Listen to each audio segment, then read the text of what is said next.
बिस्मिल्लाहिर्रहमानिर्रहीम। अस्सलामुअलैकुम वरहमतुल्लाहि वबरकातुहू। अल्हम्दुलिल्लाहि रब्बिल आलमीन। सारी तारीफ़ें अल्लाह के लिए है जो निहायत रहम वाला है। दुरूद व सलाम हो हमारे प्यारे नबी मोहम्मद सल्लल्लाहु अलैहि वसल्लम पर, जो इस दुनिया में हमारे रुश्द व हिदायत के लिए मबऊस फरमाए गए। प्यारे भाइयों और बहनों, आज की इस वीडियो में हम एक ऐसे सवाल का जवाब देंगे जो अक्सर नॉन मुस्लिम भाई भी पूछते हैं। कई मुसलमान के दिल में भी आता है कि आखिर मुसलमान सूअर का मांस यानी गोश्त क्यों नहीं खाता। क्या इसका कोई साइंटिफिक कारण है या सिर्फ एक धार्मिक हुक्म है? तो आइए हम कुरान और हदीस की रोशनी में समझते हैं कि इस्लाम ने सूअर का गोश्त को क्यों हराम करार दिया है। कुरान की रोशनी में सबसे पहले हम जानते हैं, सबसे पहले अल्लाह ताला ने कुरान शरीफ में सूअर के मांस को साफ तौर पर हराम कर दिया है। अल्लाह ताला फरमाता है, तुम पर हराम किया गया है कौन कौन सी चीज़? मुर्दार, खून, सूअर का गोश्त और वो जिस पर अल्लाह के सिवा किसी और का नाम लिया गया हो। सूरह अल बकरा सूरह नंबर 2 आयत नंबर 173, सूरह अल मायदा सूरह नंबर 5 आयत नंबर 3, सूरह अल अनआम सूरह नंबर 6 आयत नंबर 145, सूरह अन नहल सूरह नंबर 16 आयत नंबर 115। यानी कुरान की 4 अलग अलग जगहों पर अल्लाह ने सूअर का गोश्त हराम बताया है। यह कोई मामूली बात नहीं बल्कि एक बहुत बड़ा हुक्म है। हदीस की रोशनी में जानते हैं कि रसूलुल्लाह सल्लल्लाहु अलैहि वसल्लम ने भी हमें इस चीज़ से बचने की ताकीद की। नंबर 1 हदीस, हजरत अबू हुरैरा रजी अल्लाह ताला अन्हु से रिवायत है कि नबी करीम सल्लल्लाहु अलैहि वसल्लम ने फरमाया, अल्लाह ने शराब, जुआ, सूअर और बुतों को हराम कर दिया है। सही मुस्लिम हदीस नंबर 2001। अल्लाह की लानत है उस पर जो सूअर को पालता है। दूसरी हदीस, अल्लाह की लानत है उस पर जो सूअर को पालता है और उस पर भी जो उसका गोश्त बेचता या खाता है। मुस्नद अहमद हदीस नंबर 22,714। यहाँ से मालूम हुआ कि न सिर्फ खाना बल्कि बेचना और पालना भी हराम है। साइंटिफिक पहलू। अब सवाल ये आता है कि आखिर क्यों?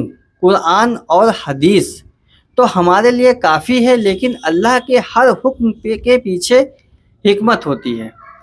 नंबर 1 पॉइंट, सूअर का खान पान गंदा होता है।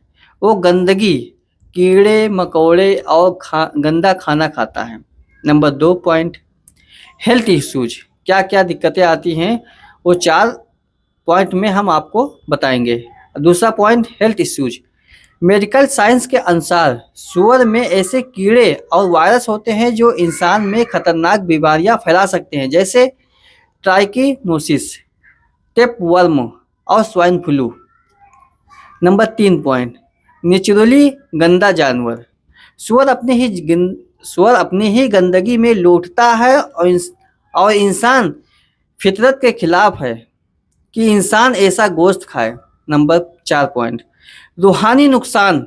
इस्लाम में सिर्फ शारीरिक सफाई नहीं बल्कि रूह की सफाई भी ज़रूरी है। सूअर का मांस इंसानी रूह और दिल को भी गंदा करता है। इस्लामिक हिकमत। इस्लाम एक मुकम्मल और कामिल ज़िंदगी का निज़ाम है। अल्लाह ने जो चीज़ हलाल की उसे इंसान के फ़ायदा है और जो हराम की उसमें इंसान के लिए नुकसान है।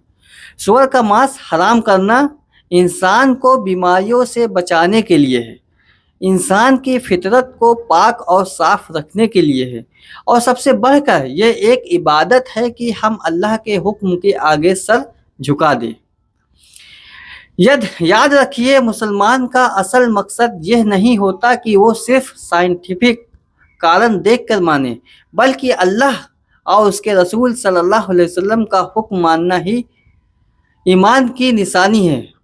قرآن کی ایک اور آیت اللہ تعالیٰ فرماتا ہے اور وہ تمہارے لیے پاک چیزیں حلال کرتا ہے اور گندی چیزیں حرام کرتا ہے۔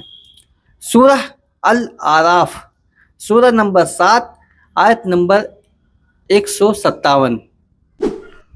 یعنی سور حرام ہے کیونکہ وہ گندا ہے، اور مسلمان کو پاک چیزوں کا سیون کھانا، یعنی سیون مینس کھانا،